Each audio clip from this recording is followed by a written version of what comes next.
नमस्कार. टिप्स सांगत आहे. उन्हाळ्यात तुम्हाला त्रास होतोय का? घाबरून जाऊ नका. तर या मी टिप्स तुम्हाला सांगत आहे. 30 नंबर 1, तांब्याच्या भांड्यातलं पाणी प्या, म्हणजे उष्णता सगळी बाहेर निघून जाते. रात्री ठेवलेलं पाणी सकाळी प्यायलं तर शरीर थंड आणि पचन सुधारतं. 2 नंबरची टीप आहे, कांदा सोबत ठेवा. बाहेर जाताना खिशात छोटा कांदा ठेवा, कारण लूज मोशनपासून बचाव करण्यासाठी खूप हा जुना उपयोगी आहे, म्हणजे आजीच्या बटव्यातला हा उपाय आहे. तर 3 नंबरची टीप, पायाच्या तळव्यांना तेल लावा, म्हणजे सगळी उष्णता बाहेर निघते. काही लोकांना उन्हाळ्यात पायाची आग होताना दिसत असते. रात्री झोपताना तेल लावल्याने शरीराची उष्णता कमी होते. 4, गुलाबजल वापरा डोळ्यांना किंवा चेहऱ्यावर. डोळ्यांना ना कापसावरती गुलाबजल ठेवले की डोळे एकदम थंड पडतात, आणि गुलाबजल लावल्याने थंडावा पण मिळतो. 5, मातीच्या भांड्यातलं पाणी प्या, खूप थंड होतं पाणी. फ्रीजच्या ऐवजी माठाचं पाणी, नैसर्गिक थंड झालेलं पाणी आरोग्याला खूप चांगलं असतं, आणि जास्त करून फ्रीजचं पाणी पिऊच नका. फ्रीजचं पाणी पिलं तर निम्म गरम निम्म गार पाणी करून प्या.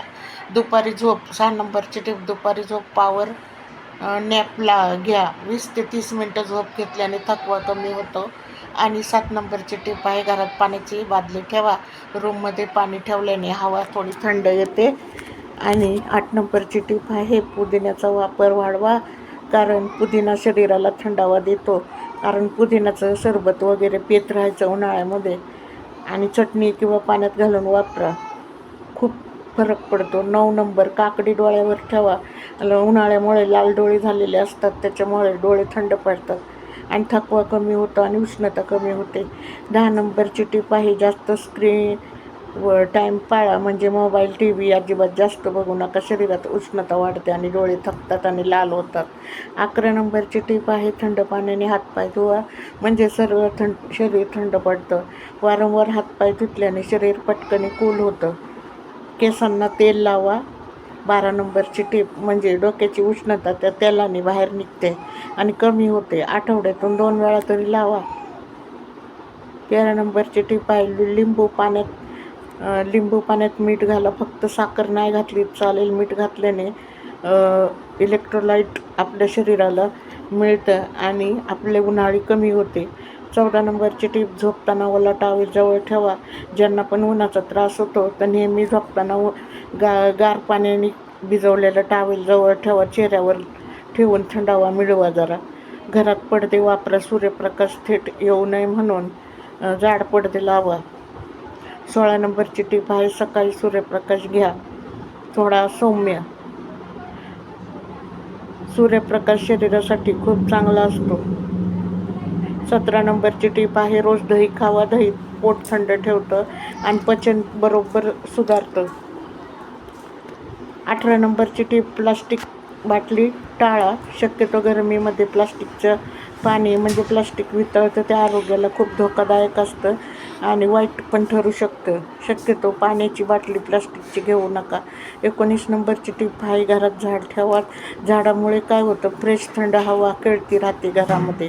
20 नंबरची टीप, सैल चप्पल वापरा. घामामुळे पायांना त्रास होऊ नये म्हणून सैल चप्पल वापरा, आरामदायक राहते. आणि 21 नंबरची टीप आहे, सुगंधी अगरबत्ती तेल वापरा.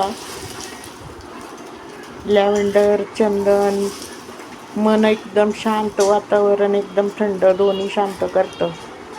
22 नंबरची टीप आहे, जास्त परफ्यूम टाळा. उन्हाळ्यामध्ये जास्त परफ्यूम लावू नका.